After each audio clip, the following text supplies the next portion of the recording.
What's up, everyone? What's going on? It's Lugo back again with Fat to Fit day 143. Here's my secondary squat session. Actually, some warm ups here. It was a pretty banger squat day. I ended up hitting a pretty good single with 170 kilos or 374 pounds. You see my warm up here. I decided to do it with no wraps today just to see how it felt, and I think I got a better upper back position.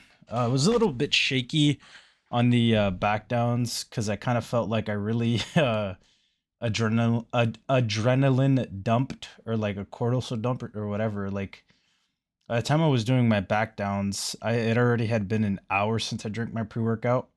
So I think I'm gonna have to start drinking it later, maybe when I get to the gym, because I don't really need it for warm ups, and usually it's kind of hitting pretty hard during my warm ups. So I don't know, maybe drink it like 30 minutes later or something. But back downs were with 275, all paused. This is just a full pause squat day, which I think pause squats are probably the best variation directly correlated to like squat strength that you can do for power out of the hole and really just a powerful squat. Like there's somebody that struggles with depth, getting your quads engaged, a lot of other things in the squat.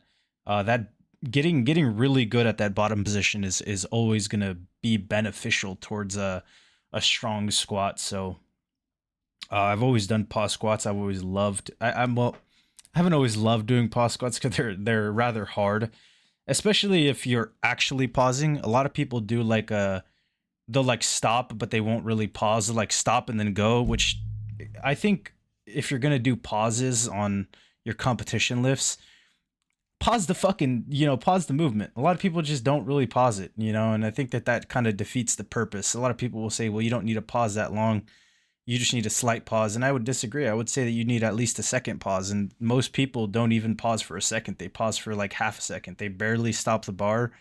The movement, the bar doesn't really even stop and they're just going. So I would disagree with that. But moving on to some good mornings. I loaded these a little bit heavier than last week.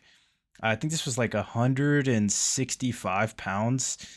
Throwing these back in here, like I said a few videos ago, I think that I've been doing a lot of bodybuilding stuff for hamstrings, and I really want to get my hamstrings strong, especially in that like lengthened position. So something like good mornings, I feel like in the past has been beneficial towards my squat. I really like how my squat looks when I do good mornings, so I decided to throw them back in here. Nothing below 6. I don't really enjoy doing them that heavy. Even though this would be considered heavy-ish, it's still higher reps. At least the lower end was like maybe I did like 6 reps, but nothing crazy.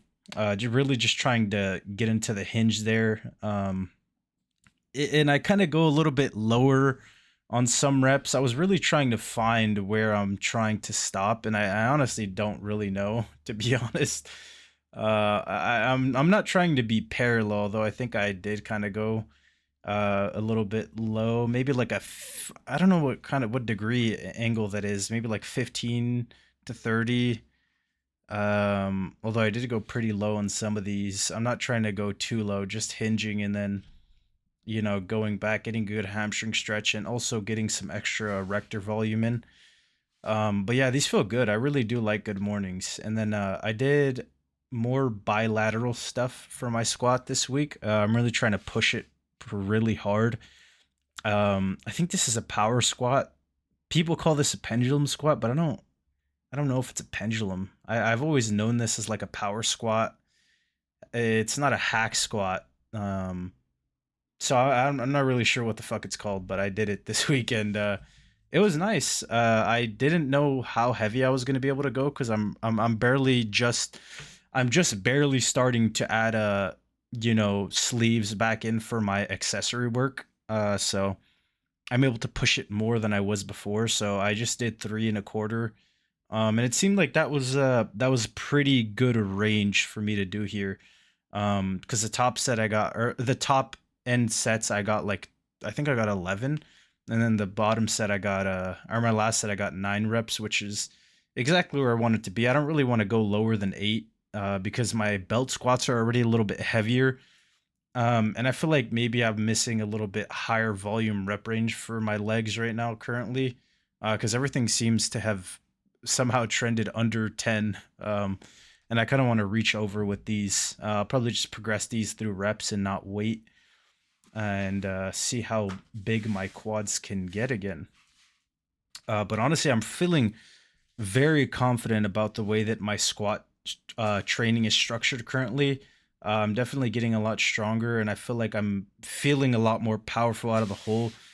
On top of that, I feel like my squat technique has just been getting so much better. I feel like I'm stringing together a lot of good technique sessions. This one was a little bit more shaky. I feel like my balance was not all there, so um, I definitely could have been better, but it's definitely still improving, which is all that I can really ask for, to be honest. From session to session and week to week, that's really all you can ask for. But today I did a little bit different. I wasn't pointing at the camera.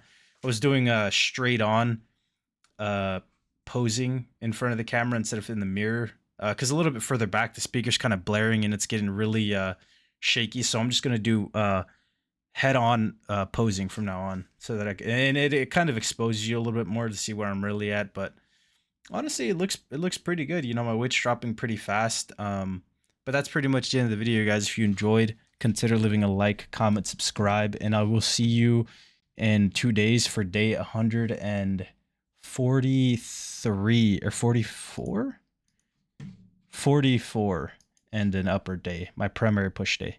Thanks for watching.